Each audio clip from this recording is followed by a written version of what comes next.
Hey, hello everyone. This is a live stream. My name is Trisha Carr. Welcome to my channel. And for those of you who are watching the replay, I'm going to go ahead and get started right away so that you aren't just sitting here waiting while I'm vamping, waiting for people to join. But hey, there's people joining already. So welcome, welcome. Thank you for being here. This video is about how I lost 20 pounds on a spiritual path. Now, I'm going to break down a few different areas of this. I'm going to share exactly how the behaviors, the habits that I engaged in. But of course, this is about the spiritual path to it. So I will be talking about all of that.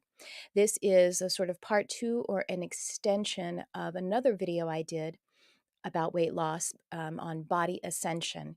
So, right up front, let me tell you that I do not like I don't like the words, the phrase weight loss. And I dare say that's pretty common.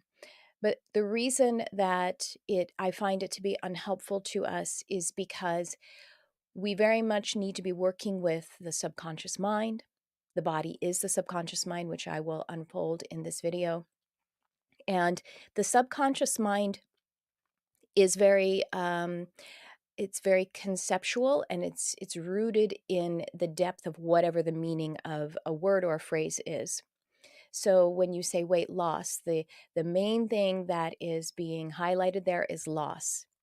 And the subconscious mind doesn't go, oh, weight loss of what weight? Oh, that's because we don't like weight, and so that's a good thing. The subconscious mind will focus on loss and will resist that because we are beings of survival who don't want to lose anything.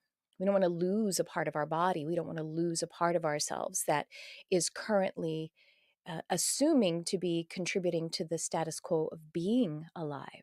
Now, we want to thrive, not just be alive, which is why some of us want to um, ascend our body. So I prefer body ascension over weight loss. Body ascension is a very positive, forward moving phrase, and it's what helped to it's the thing that actually triggered me into being able to cooperate with the practices that put me on path to being able to release body density. So the reason I say body ascension is because the process of ascension includes alchemizing density, and it is an alchemical process. And so that's what we're doing when we are losing weight. We are actually releasing something that we no longer require. So that might be a phrase that you might prefer, release weight. Release is not necessarily bad. Releasing is pretty neutral. So the subconscious mind might be able to more easily get on board with that, especially considering release is at the front. For me, I commuted it all the way to body ascension. So as I alchemize the weight that I no longer require, then I am able to ascend and be more aligned with my purpose. All right. Well, quite a few of you here. Welcome, welcome. So let's see. I can see you if you comment, and I will be taking your comments and questions in a little bit, but I want to go ahead and give you the full presentation of this video.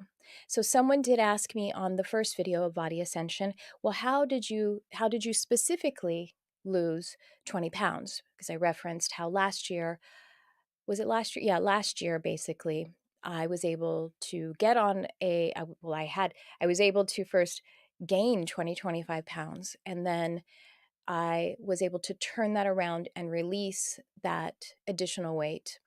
And it took me about 10 months, I would say, to get to a place where the specific habits I was connecting with, they needed to shift into something else. I still had, I would say, 5 pounds that I could release. And so then I had to shift my habits because it went into deeper work.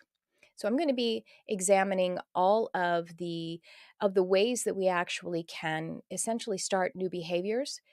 Starting new behaviors requires to shift our beliefs. Shifting our beliefs is an alchemical and self-healing process. So that's basically where we're going. Okay, pardon me while I grab some water too. Oh, I left it over there. Be right back.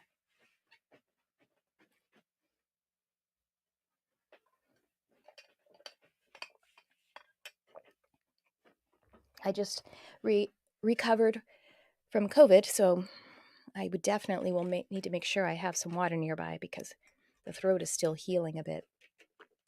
Okay, I have some images for you. I have a little slideshow for you that might help us to focus on the lesson. There we go. Okay.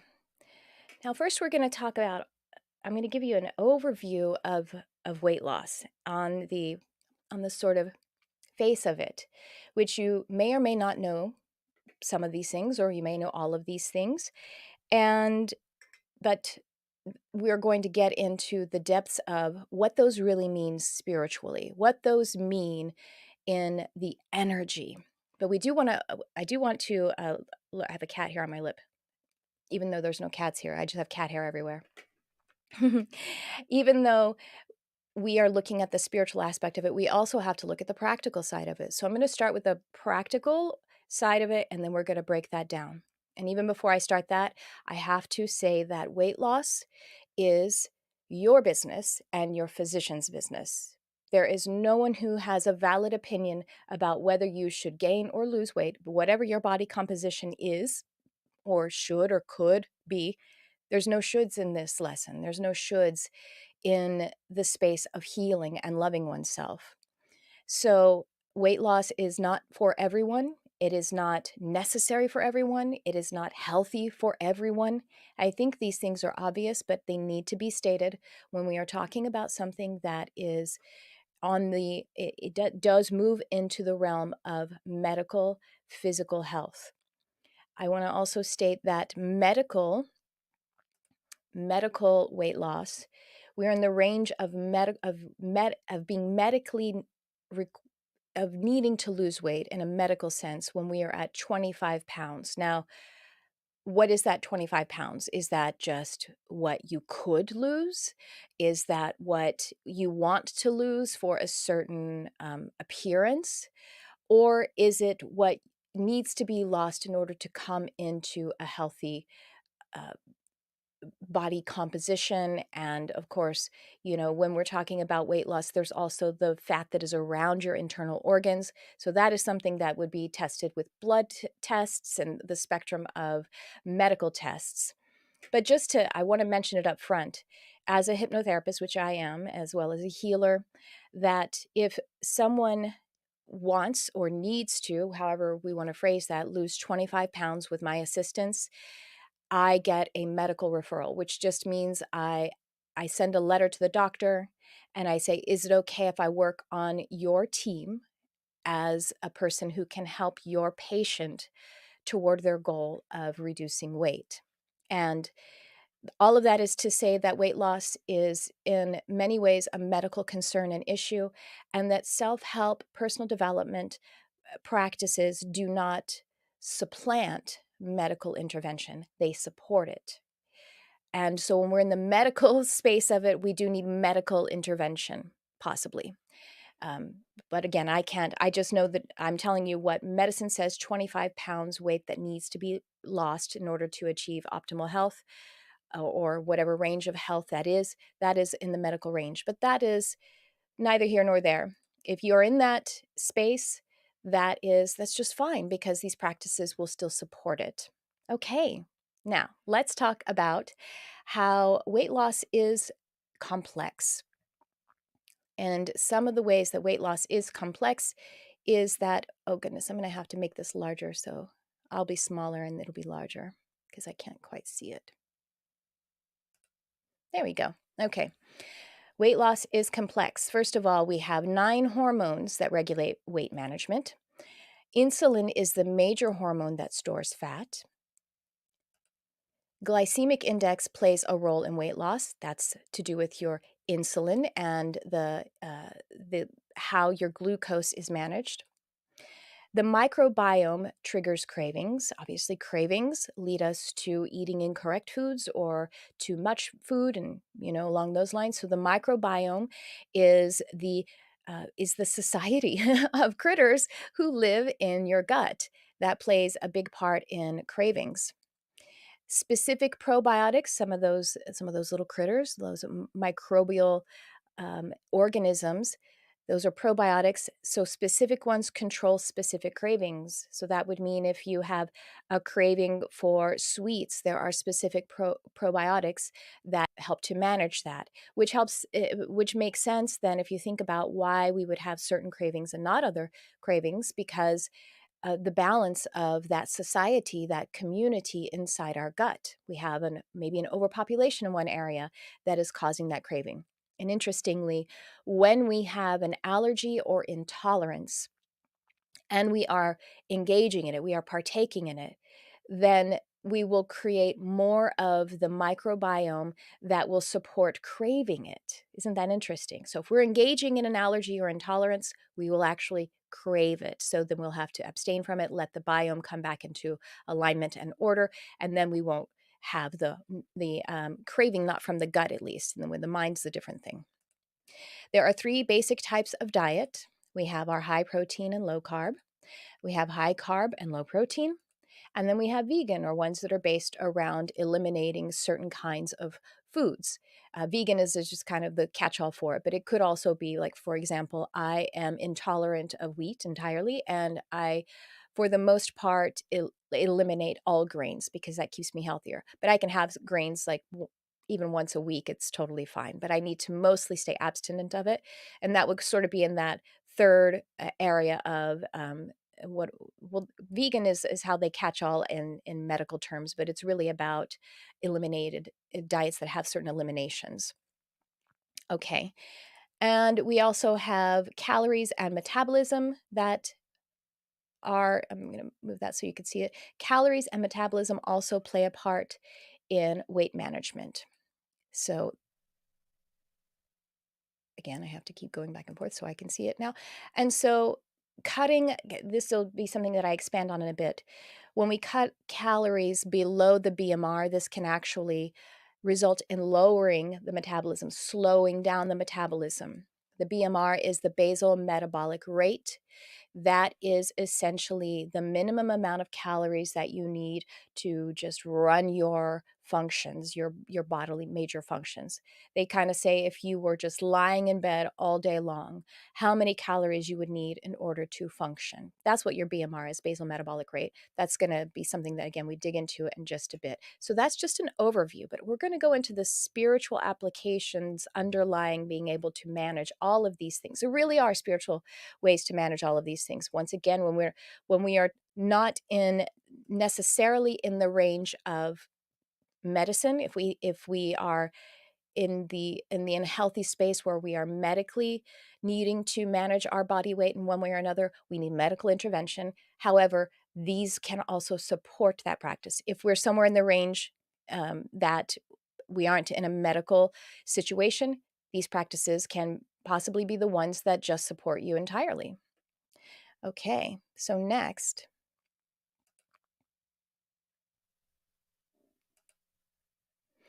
exercise, of course, increases the metabolism and burns more calories. So in this range of calories and metabolism, we're talking about what would actually slow down your metabolism in relation to calories and what could actually increase your metabolism, speed it up, and then also affect the caloric measurement. All right. So let's talk about calories and metabolism. Now, once again, I promise this is a spiritual video. And this is the first way I think you'll be able to see this. If you saw my first video on body ascension, I did actually go over this to point out how weight management, body composition is actually a spiritual process. A calorie, this is the definition of a calorie. It is the energy needed to raise the temperature of 1 gram of water through 1 degree Celsius. The energy needed to raise the temperature in order for it to shift uh, its basically its construct. That is alchemy. That is, so alchemy and the alchemists are really uh, the forerunners for all of the kind of metaphysical, even mystical, and spiritual paradigm constructs, concepts, philosophies that we're talking about here. Anything that is metaphysical or mystical really goes centuries back to the alchemists. And the alchemists were, yes, they were wanting to learn how to. It was sort of a process of seeking um, the eau de vie, the water of life, or the fountain of youth, yet it was done with metals. So the alchemists were working on how to turn base metal into gold, but that they weren't just doing it for riches. They were doing it as a spiritual practice. And that is what we are. Human spiritual beings are alchemists. We are alchemists, every single one of us, because we are spirit becoming human, and we are human ascending to spirit. This is the process of applying a process like heat for a calorie, applying a process so that it changes the composition of the original body, turning base metal into gold, spirit to human flesh material, material human flesh, ascending to spirit again. We are alchemists. And so it really comes down to when we are going to work on improving our body composition, ascending the body, or improving it in any other way. By the way, if you have autoimmune issues, chronic pain, while this video isn't directly addressing those, these practices would apply in other sort of ways to that as well, because it's a different input, but so many of the same practices and contemplations apply as well. So that's a calorie, and metabolism is the sum of a physical and chemical process in an organism by which its material substance is produced, maintained, and destroyed, and by which the energy is made available. Metabolism is pointing to alchemy as well. The main thing I want you to hear in that is energy made available. Because when we are, and just because this is the subject of this video, working on releasing body density, we are making energy available. Energy that is helpful, useful, beneficial to ourselves and to others. So that is the process of ascension. So it's very interesting. Let me know if you guys are out there, if you have any questions or comments as we're going. I'll pay attention to the comments a bit, even as I'm moving through the presentation. Okay, and next, as I said, weight loss is complex, and this is just a review of that. Some of those key players in weight loss, weight management. Okay, how to approach body ascension. Reminding you, in case you just joined, body ascension is how I have reframed weight loss, because weight loss is actually releasing density, releasing weight that no longer serves us, and so we are allowing the body to ascend. You must nurture yourself. It is less about willpower. It is less about willpower. I want that to sink in, because weight loss, when we think of it, we often have shame. And there are other reasons, which I'm going to point out here in a bit, why there is shame around having a certain body composition. But part of it is because we have a belief, we have a perception that we're just not doing it right. We're not trying. We don't have the willpower. And it's really not about willpower. It's not about willpower to change your behavior. It's more about allowing yourself to love yourself into the process. Allowing yourself to love yourself into the process. So if there's any will, meaning that we just do something as Nike recommends we do, it means that we just give ourselves the space to love ourselves. We just see the hypnotist. We just see the healer. We just go to the doctor. We just do the meditation. We just do the self-care, self-love. We begin to do the process of loving ourselves. We don't need to first buy a membership to a gym and then not go, and then bludgeon ourselves every day for not going. That's not the first step. The first step is to love ourselves. So we do just need to do it, but the just that we need to do is love ourselves, nurture ourselves. We need to work on the being before the doing. Being over doing. Being before doing. Doing without having the being in alignment does not work. It doesn't work, y'all. And I'm going to break that down for you. I didn't want to clear my throat right in the microphone. When you try to do before you have nurtured your being, your subconscious mind will stop you. It will stop you because the subconscious mind always gets what it needs. Oh, it does. It does not allow you to do anything that it has not encoded first.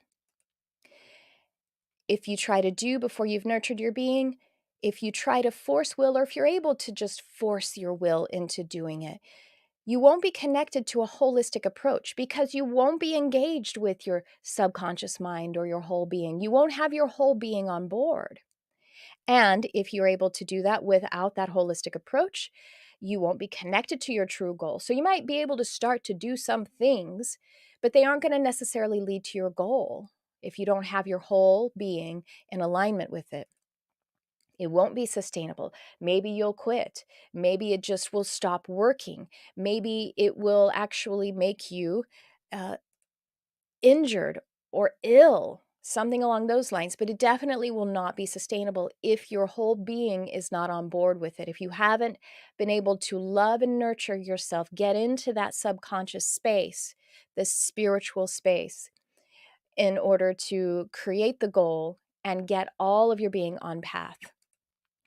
And your body won't release the weight because you haven't communed with it so that you both know what you want.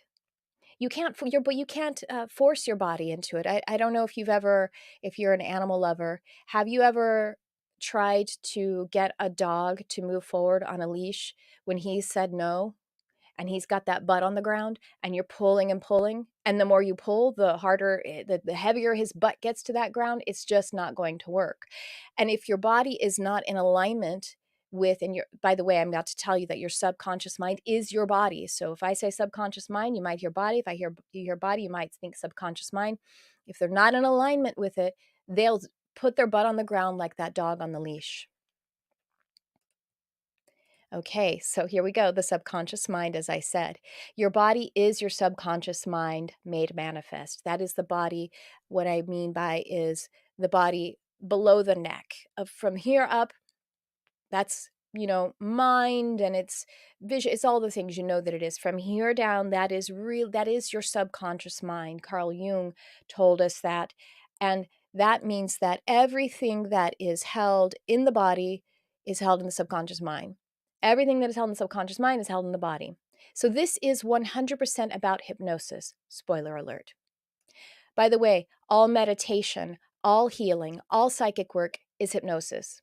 Let me just explain that a little bit in case you haven't heard me say it or in case you didn't know. Hypnosis is the broad category of working in the subconscious realm. The subconscious realm gives way. Your subconscious mind is your portal to the superconscious, or the all that is. So that is our portal. If we're doing psychic readings or connecting, we go inward and then we're connected to the all. That inward and all, that is the psychic realm, aka all inside of hypnosis. Hypnosis is when we move from the conscious mind, bypass the critical mind, and we are working with the subconscious mind. Conscious mind, by the way, is only in charge of logic, reasoning, analysis, willpower, and decision making. And it's only 12% of your total mind. So think of that as we're talking about willpower. By the way, only 1 in 8 people have willpower. It's something you can see in your human design chart. Only about 1 in 8 people. And even if you have willpower, you could just force your will past needing to be aligned with your being. it's still not communicating with your being, so it won't necessarily be done correctly. The actions that you are willing won't be done correctly. But let's say if you're using a sheer force of willpower is something that is conducted by the conscious mind. That's only 12% of your mind. Can you get very far with using 12% of your being? Probably not. That's why, again, this is all about hypnosis. But when I say hypnosis, every time you hear subconscious mind, we are talking about hypnotically moving into the subconscious mind. Meditation is hypnosis. Hypnosis is the broad category of this working. Oh, I have some comments. Oh, I have a comment. Why is self-love, self-nurturing so hard to get into? Oh, that's a beautiful question. Thank you for that, Susan. So let's break that down a little bit. I'm actually just asking Spirit for an answer here. And this may be really directed to you specifically, Susan, but probably a lot of us. First of all, they say that it usually requires a romance and a honeymoon, much like falling in love. When we fall in love, we pay all of our attention to the other person, right? We want to know everything about them. We want to hear about them. We want to take care of them. We want them to feel confident, loved, healthy. And that beginning part, and then we move, and then we have this honeymoon where we're having even more. And just think about falling in love. There are these concentrated times where you just are pursuing that bond. And the honeymoon period, just what that means as an archetype is we go away so we can really spend focused time only on one another to be in love, so that we can kickstart that and let that move us through each of the days that follow. They say that when we're in the space of needing to, how did you say it? Get into nurturing and self-love, we may need to take time to date ourselves, to fall in love, to pay attention. You've probably fallen in love before, Susan, haven't you? So here's the thing. Your one long lost love is yourself. It's so true. There is no partner that can love you or that you can love more than yourself, because the law of resonance tells us that the only thing that we could ever experience is that which we already are. Anything that I love about another person, I can only possibly appreciate it because I have that quality myself. So if you love Beyonce, you are just as talented, vibrant, beautiful, exciting, whatever it is you think about Beyonce, whatever it is you admire about her, you have those qualities. That is the only possible way you could know that or recognize that in her or in someone that you really like. And so what they're saying is that it does require, that is the first step of self-love, is to actually set aside some focused time. Now, this doesn't have to be taking off a year of work. It doesn't even have to be taking off a whole vacation time just to love yourself, but it may require 10 minutes every day where you're going to sit down and begin to speak kindly to yourself, to congratulate yourself, to love, celebrate yourself. And this might include other little things that you want to do, like taking a yoga class, taking a dance class, even doing it on YouTube, setting aside this space. More than time, it is the space, it is the intention, and it is the loving action. So we do need to trigger it with a new romance and a honeymoon. And then that will help to follow it through with each of the days. So I think, does that help? I hope that helps. We kind of got to get a little selfish, and we think selfish is all bad, but it's not bad if we're talking about needing to get aligned with yourself. Okay. So your subconscious mind holds all of your beliefs, traumas, and thought forms, etc. Thought forms, beliefs are thought forms are traumas are thought forms, because a trauma isn't here and now. It is a construct of energy from something that is a past event. I mean, obviously, if a trauma is happening right now, then it's right now, but it's still creating a thought form around it. Therefore, your body holds all of that, holds all of your beliefs, traumas, thought forms. And that's what we are working with, what we get on board in order to move into body ascension. So, how to begin? Now, let me tell you, if you are how to begin to move into body ascension, releasing weight, we do need to prepare to be more sensitive because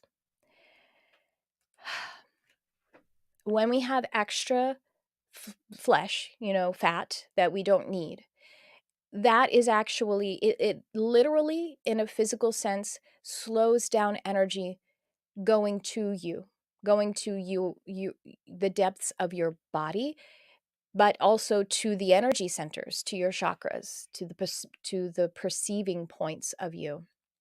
To go through those layers of physical dense material, it slows it down. So essentially, when we release body weight that we don't need, we do become more sensitive. And now, if you're highly sensitive like I am a reflector. All of my energy centers are open and receiving from the field. So I get it. But let me give you some other good news in a moment. Prepare to receive the world and more energies. That is something we need. This is part of the process of nurturing, of self-loving, of preparing for ourselves, because we will be more sensitive. We will be able to receive more of the world and more of the energies. Because reducing body density makes your body and your subconscious mind more available to outside energies, but this is a very good and healthy and sexy, delicious but. That also includes the good energies. That means energies like manifestation, love, opportunities to share your gifts. When you become more sensitive and available to the world, more available to energies, it is all of the good energies too. And I want some of that. Don't you want some of that? It really can. It really is this path. The one in the other video, my first video, which I will put a link in here in before we end, that one of the things I covered is that we actually, hold on, I'm going to do it. I'm going to grab it. I believe I covered it. One of the reasons that we do put on weight, I mean, some of it is because we are in the astral all the time, and so we need grounding.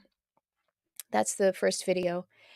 And it can also be because we're actually creating, as you can imagine, very obviously, we're creating a barrier. We say, okay, don't get too close to me. You know what I mean? Like, if we want to put on, and we're trying to take up more space, because in the subconscious mind, in our deep inner beliefs, or probably more better said, the unconscious mind, we don't know if we are worthy to take up space. I'm speaking from my own personal experience. Whether you resonate with this, that's, for you to discern. But for me, I actually did it both ways. I put on weight because of my self-worth, because I didn't think I deserved to really take up space, so I was trying to force myself to take up space. But I've also lost a dramatic amount of weight, got underweight, because I didn't think I deserved to be here, and therefore I wasn't feeding myself, and I was sort of withering away, because I was proving to myself that I'm not really required. Ooh, heavy stuff, heavy stuff. So I want you to understand that I've been there. That's part of the reason why I'm sharing that. I've been to different sides of this issue.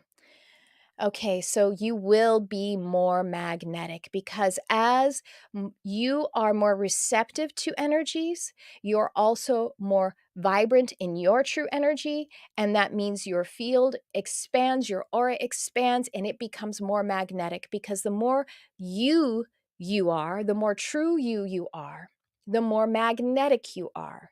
Because the universe created you, wants you, desires you, is trying to make things in this universe through you, because of you, and only you can do it. And so as you are more your real, true you, then you're going to be more magnetic.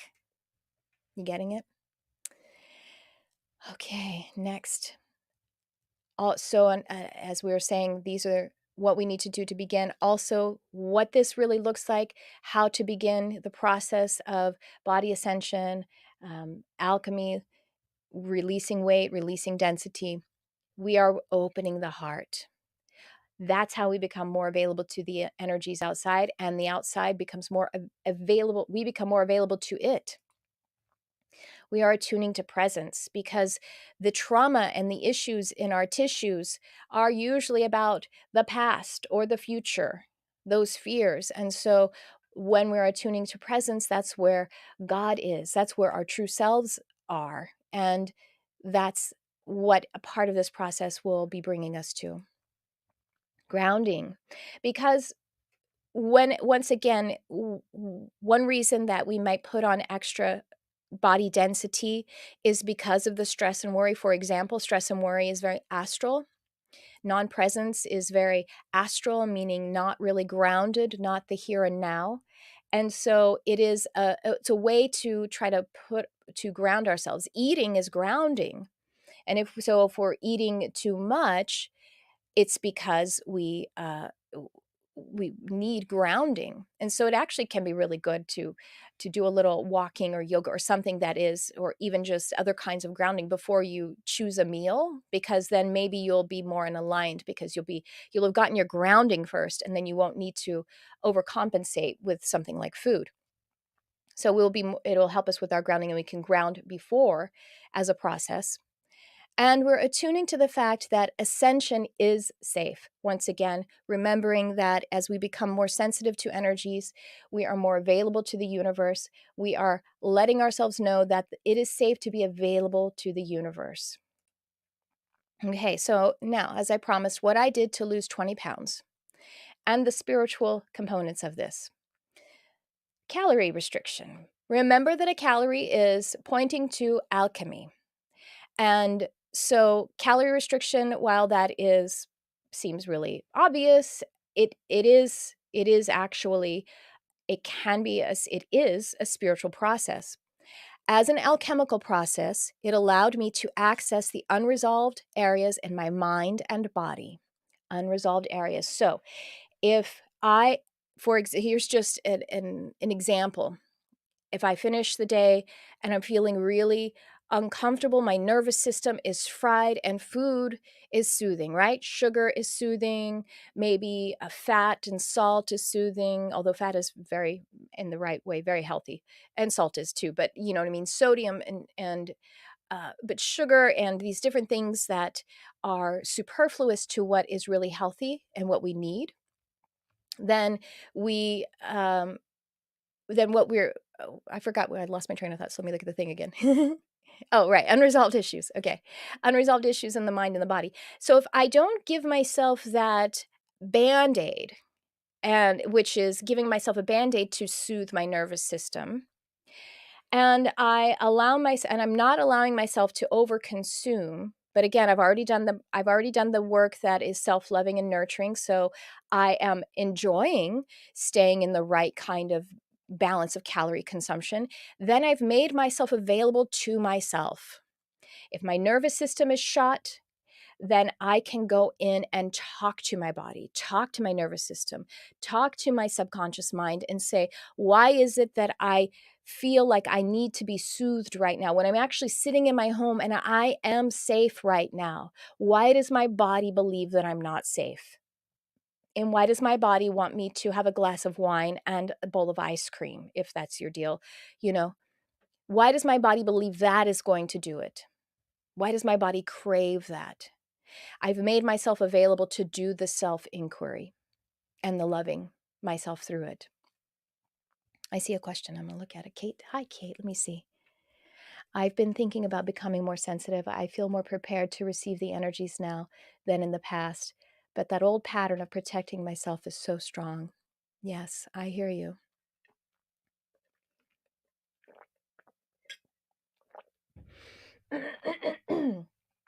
And so the next step, Kate, which I'm sure you know because you're brilliant, but since you're not, since we're doing it in the way where you can't actually say it, the next step here, which is great, you've gotten that big one step there. You're ready to be more sensitive, but there's old habits of protecting yourself. Now we go in one by one, self-lovingly, and look at the habit. Why it is just like the wine and bowl of ice cream.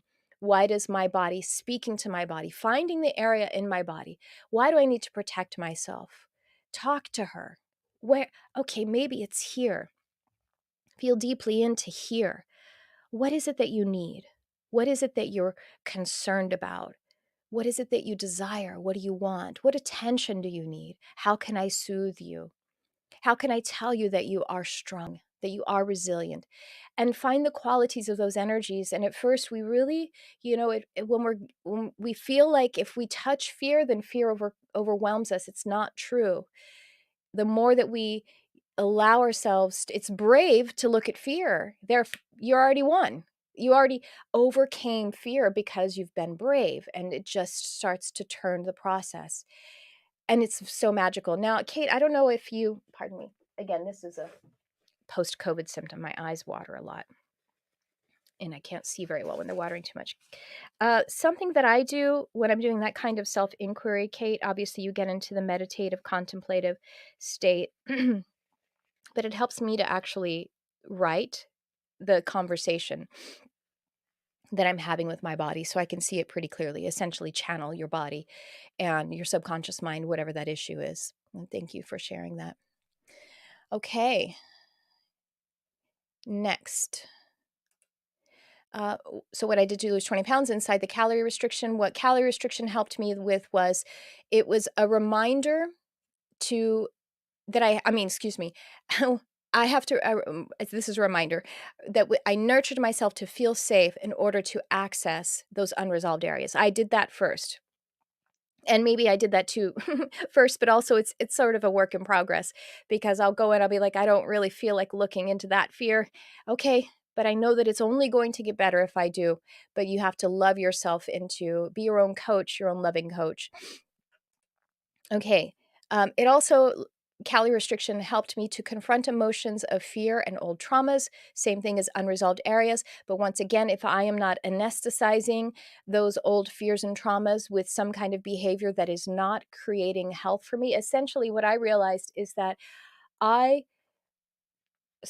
just give you an example of one of the traumas that I uncovered. I asked myself, why do I crave fill in the blank? Why do I crave that? Why do you believe, I asked my body, that that is the answer? And my body told me that I was choosing to poison myself so that I could create separation between myself and the one or ones that I perceived were hurting me. Now, as most things do, it can be traced back to the inner child. It can be traced back to mother, not because mother is to be demonized in any way. It's just, it's our first partnership. And in a moment, I'm going to talk about how it's actually that our perceived rejections of our mother is directly correlated with shame. And it's not because mom did anything wrong necessarily. Maybe she did sometimes, but sometimes it's not that. It's just the growing pains. So in this resolution that I made about needing to actually poison myself to some degree in order to create separation, it was my perception of not being serviced, or somehow being rejected by my mother, abandoned or rejected. And in order to avoid that, I wanted to also poison myself and create poor health so that I could align with what I perceived as my mother rejecting me. Mother rejecting me to the underdeveloped child's mental body, very underdeveloped. Being rejected by mother means means death, means you're not surviving. And so I said, okay, great. This little tiny primal mind said, then I won't survive. Then I will poison myself and I will create ill health. It's not logical. And it's nobody's fault. But I'm going to talk a little bit more about mother and shame and how to bridge that gap. So, desensitized to old fears. So, as we are bravely looking into old traumas and old fears, we are becoming desensitized to those triggers. We are owning them, and they are no longer owning us. I called back energy that I left in other time space points with calorie restriction. Yes. Why? Because once again, I was I wasn't giving myself the outside anesthetic that I didn't require. And therefore, I made myself more available, and I was running my alchemical process in a higher pace. And therefore, I needed, because I was running my metabolism faster and I was, you know what I mean? I needed to call back the energies that I had left in other places, like in the scenario I just mentioned where I believed my mother rejected me. I had left that back on some other timeline, and I said, bring that back to me. It's not doing anyone any good over there. It belongs to me, and I need it right now because I only ate 1,100 calories today. I'm just kidding, but yeah, I'll break it down for you in a bit. Reconciled to synchrony, that means presence work. If I can take the energy out of those past traumas, that means I am able to funnel them back to this present moment. And calorie restriction, or appropriate calorie consumption, helped my energy to run my presence work. Okay. And finally, and I have to go like this so I can see it. Nope, I can't see it. Oh, okay, yeah. That's as I said earlier in the beginning, when I said that if you lower your calories lower than your basal metabolic rate, that it can slow down your metabolism. So it's like working with this balance. And I did on some of the days occasionally. This is a side note, a practical side note. On some of the times that I was really focused on calorie restriction. Now I'm in calorie management for the most part. But calorie restriction, I did some days actually eat under my basal metabolic rate. It was okay because I had fat to resource. So it actually, you can do it like 1 or 2 days a week, maybe. Obviously, talk to your doctor or your integrative health physician. That's probably even better.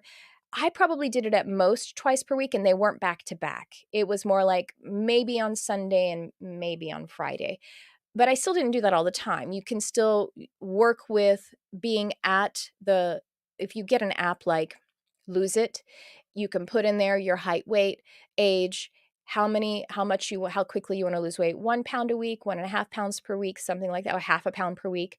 And then it'll tell you how much your gross calorie intake, or excuse me, your net calorie intake should be.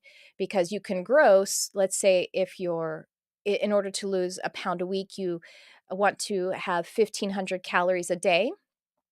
That's your gross. But if you ate 1,700 and then you went on a nice brisk 3.5 mile walk and you burned 200, then you've hit your, you hit your spot and you're going to be losing that weight. Anyway, so I just wanted to give you that little bit of a tip. Okay, next, intermittent fasting.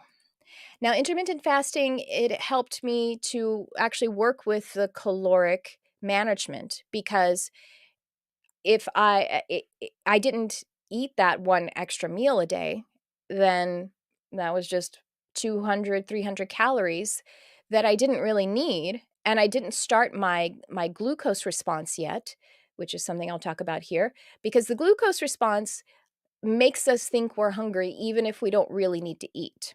That's one thing that intermittent fasting really helps with, is to balance that. So, this allowed me to own my grounding, because once again, remember how food is grounding? Eating is grounding. Well, if I'm fine not eating for 16 hours or 18 hours, meaning from like the night before to the next day, so a lot of those hours are actually sleeping. um, and I'm fine while I'm in that fasted state, which I am fine. And I intellectually know I'm fine. And then I can give myself the affirmation that I'm fine. And my body isn't really craving anymore, because after a certain, even just a few days, you start to balance the microbiome. You start to restore the glucose response. Because, when you get hangry is usually, I'd say 98% of the time for most of us, hangry is a glucose response. Your sugar had spiked. Even if you didn't eat like literally sugar, it could be just carbohydrates. It had spiked and then it has dropped. And that's what makes you feel hangry, is the glucose response. So anyway, if I know that I'm okay in the fasted state, and then that means that I have to ground unconditionally without depending entirely on food. It means that also I have to tell myself I am safe, because food to us, eating means survival, and it's true. But if I don't really need food to survive for the 16 hours of my healthy fast, then I have to go back to my own personal management of my energy, of my subconscious mind, and tell myself that I am okay. And so I get to ground unconditionally without food. All right. Next, this helps, like I said, to reset the glucose response. And so, glucose, sweetness, reaching for sugar, I'm going to tell you metaphysically, spiritually, that is reaching for the sweetness of God, reaching for the sweetness of yourself, of how your God self, God in me and myself, the romance between you and you, or the sweetness of life. That's what is being grasped for. So when we have a glucose response that is out of whack with the intermittent fasting, because it so easily, quickly restores our glucose to a response to a healthy balance, then I know that I can access the sweetness of God or the sweetness of myself, of self-love. I can access it without sugar, without needing it to happen from the external source in. Next, this helped me to attune to presence and receiving from the self, receiving from God, especially again with this glucose response consideration. That means that I provide the sweetness to myself. I let God, I let the universe, I let the field, I let life be sweet to me, tell me sweet things, and love me and nurture me. It gives my solar plexus a break. This is one of the major benefits of intermittent fasting. If you do have sensitive issues, if you have gut issues, any of the, you know, chronic issues or autoimmune issues that are related to the gut, intermittent fasting can really help. And I've had those. Right now I don't have those. And it's because we don't really need to eat as often as our standard, kind of westernized diet suggests to us. And it's not what we would have done in a primordial sense. Our bodies haven't changed in at least 200,000 years, and 200,000 years ago we didn't eat this way. We're more attuned to the lifestyle 200,000 years ago than now. So we don't really need to eat as often as we possibly have a habit of. And so, what the benefit of intermittent fasting is, you actually give your gut a break. You're not stimulating it. You're not hitting it with food and digestion and blah, blah, blah. You know what I mean? Even if we drink a drink with milk in it, and, you're like, oh, I don't eat breakfast, but I have a 20-ounce milky coffee with sugar in it, and milk basically is sugar because lactose is immediately sugar, then you still are, your gut is digesting, having to respond to those calories. Any calories you put into your gut, it has to respond to it, and it has to digest it. And so if we restrict that for a period, then it gets a break, and it gets to be basically in meditation. The microbiome starts to say, oh, hey, wait a minute, we can handle this ourselves. We don't need to respond to what's being put in here, and things start to restore on their own. That microbiome, ecosystem, society, it will start to regenerate itself in a way that is balanced as we give our gut a break. Now, I say your gut, but also your solar plexus. Solar plexus is related to the gut. Solar plexus is your emotional center.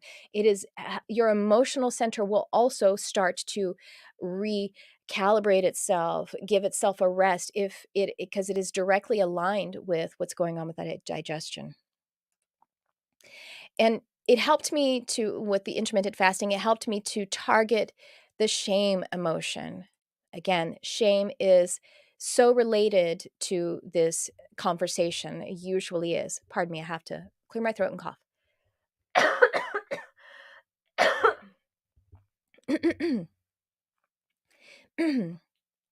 As I mentioned earlier, shame.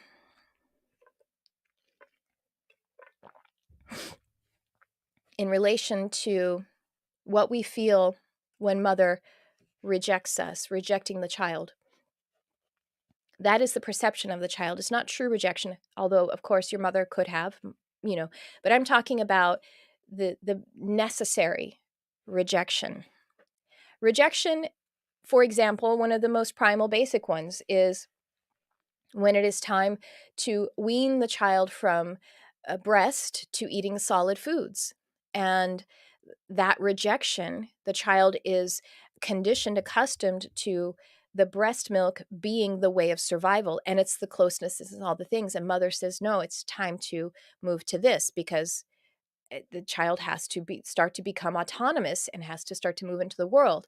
That perceived rejection, the child blames the self and therefore has shame, is ashamed of how they have created this separation, ashamed of why mother. If just think about when you rejection, usually you're like, oh my gosh, I'm so embarrassed, I'm so ashamed, whatever, however strong the rejection is or how serious it is for you. So that's what is going on here. If I am managing mindfully and holistically my intake and healthfully, obviously, then I can allow the venting out of any of the old shame that I picked up about being rejected by mother, being rejected by God, being rejected by life, being rejected by myself. Intermittent fasting spiritually facilitates that process.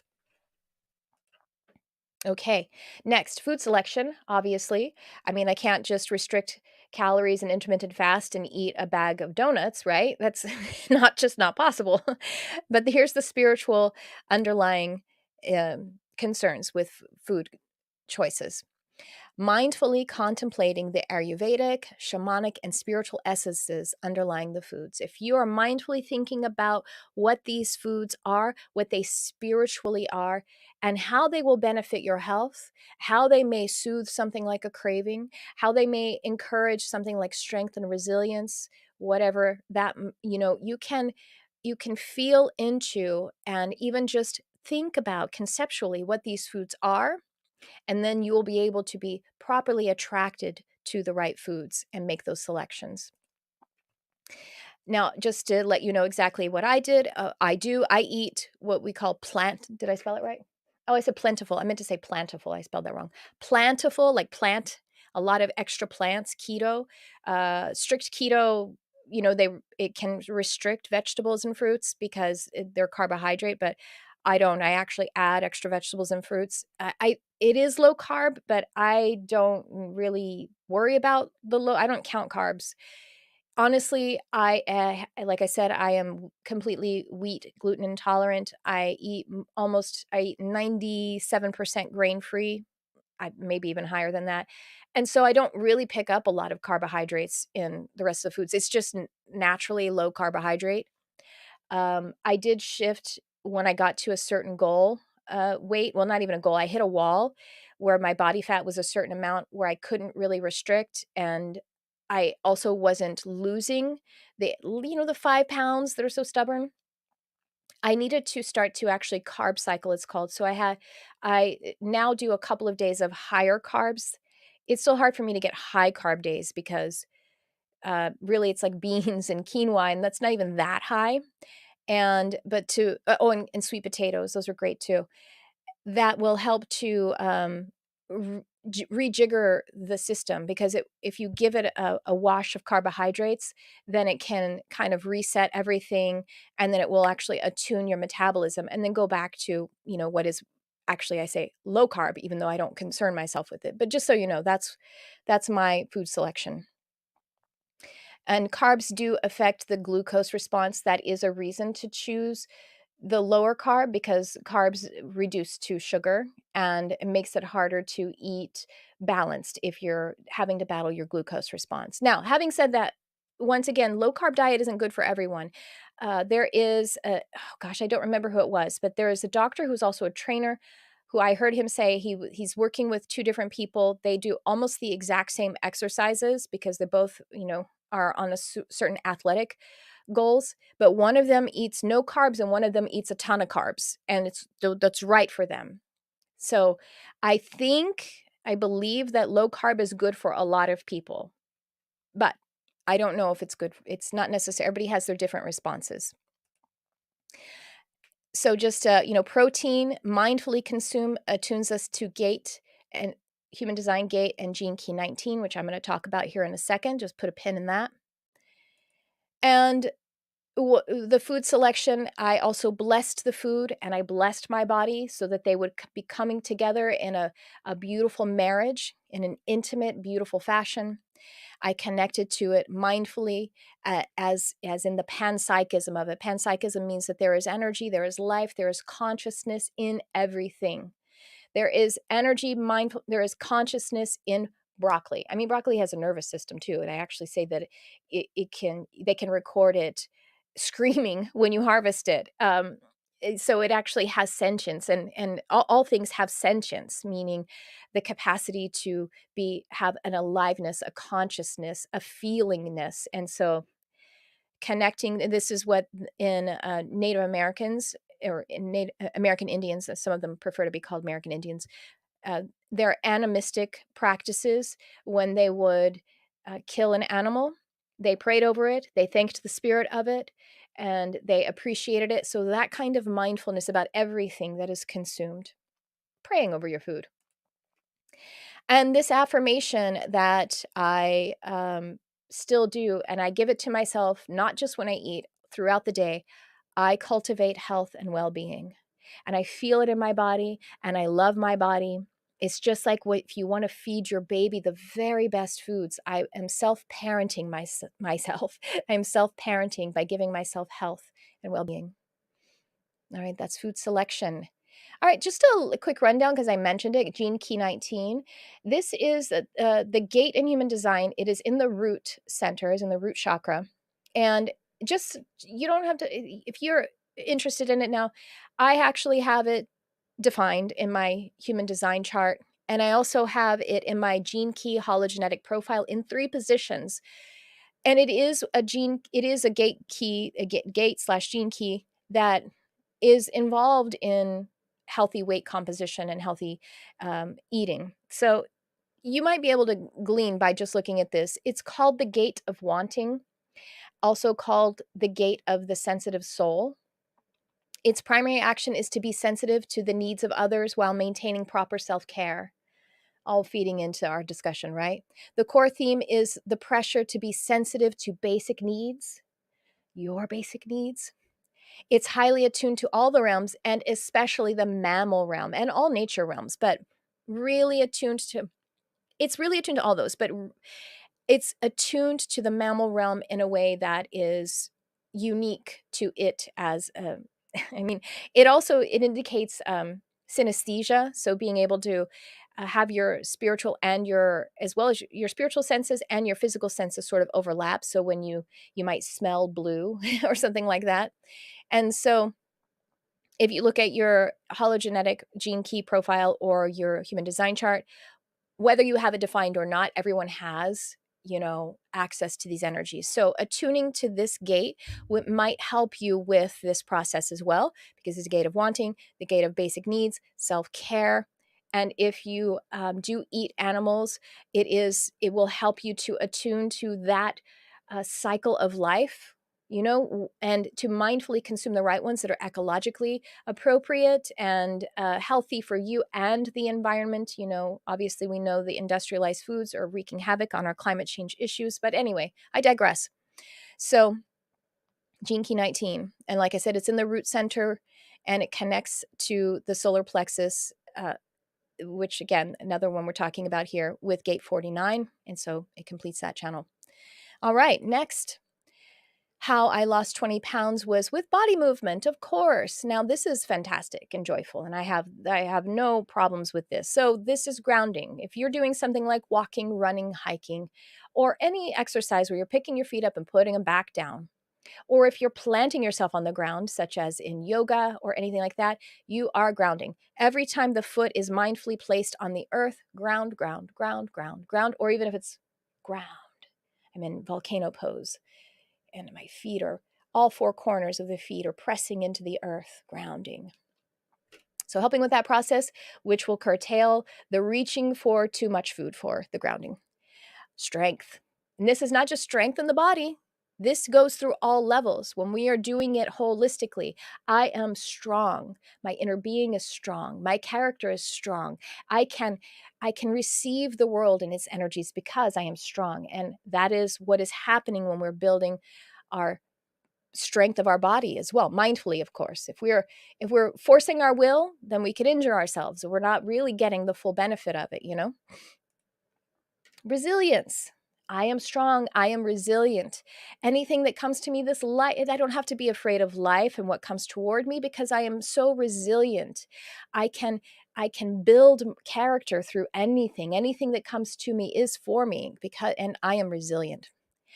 And it helped me to hack time, make time my bitch because I'm too busy. I'm too busy like you. So if I'm going to work out for an hour, just like today I wanted to go live for an hour, I decided to do that even though there's a list of everything that I'm not doing right now. I wanted to do it because I love you. I wanted to do it because I love me. And that's why I'm going to work out after this. I think I'm going to go for a beautiful walk. Yeah, it's going to be cool enough. And I'm going to do that. I'm going to have time for it. I'm going to hack time and I'm going to give time back to me. And it's time to give that self some love. It's self-loving time. And the formula that I use, that I keep in mind, is stretch, build, move. I keep those things in my awareness. Stretch, so just, basic stretches or yoga. Build, resistance training, and move. So that's walking, running, hiking. Those are my favorites. And I do favor move. That's my favorite thing. I've always been a runner and a hiker. So I have to be more mindful and proactive in doing the other two because how much time do you have? Well, and by the way, you could stretch every day. You could resistance train 2 to 4 days per week. Two is decent. You'd be fine. You could move every single day too. Now, so it doesn't mean that you run a 10K every day.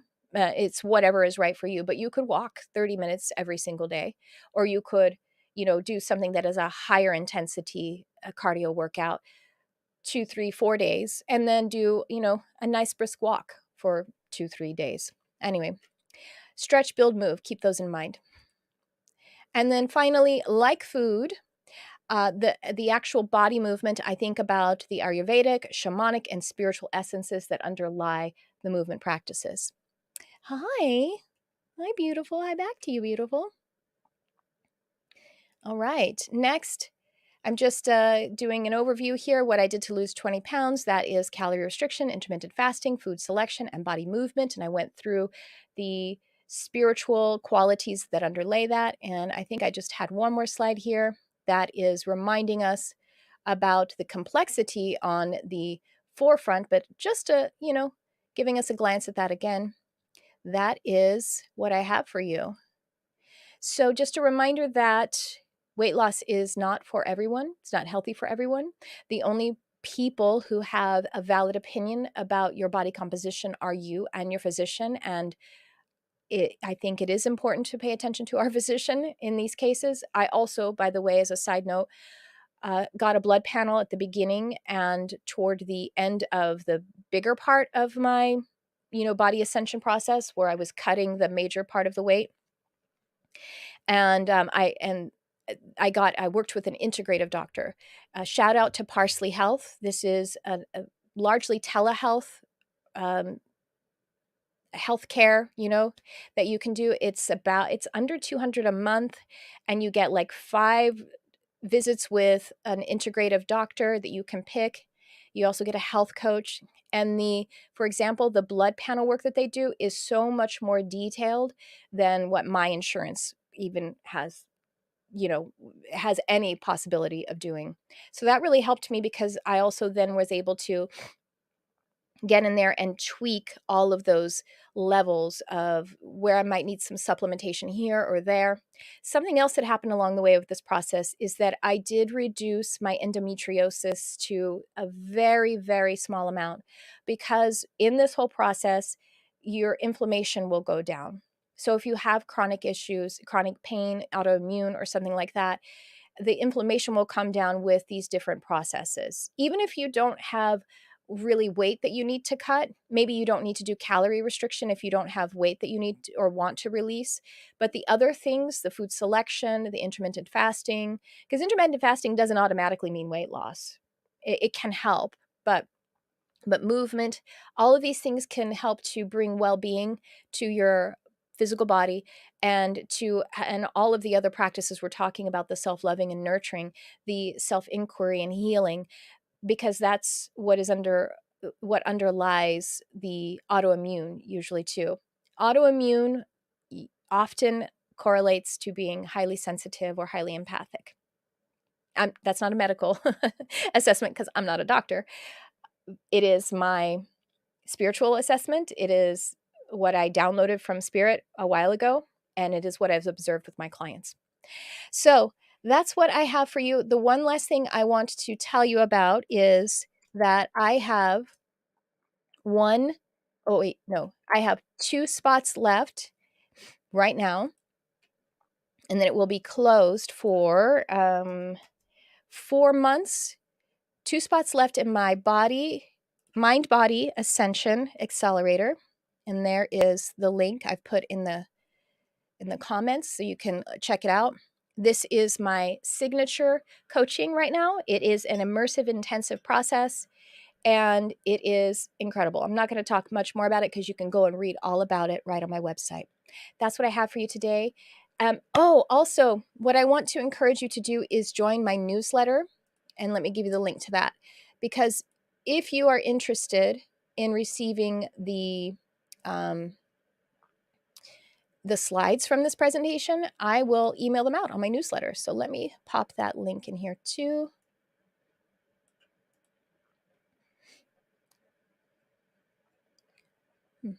While I find it. Oh, there it is. Oh, I'm not finding it right now. How about if you go, wait, I can try one more place.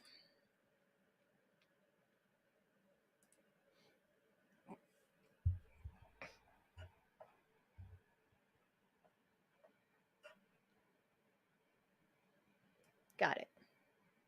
Thanks for your patience. Much love to you. Thank you, Kate. And there you go. That is how you can join my newsletter if you haven't already. You could also just go to my website and it'll probably pop up for you. Okay, that's what I have for you. Thank you so much for being here with me. And I hope to be a part of your journey in some other way sometime. I hope to be of service to you. Thanks for tuning in. I love you, whoever you are.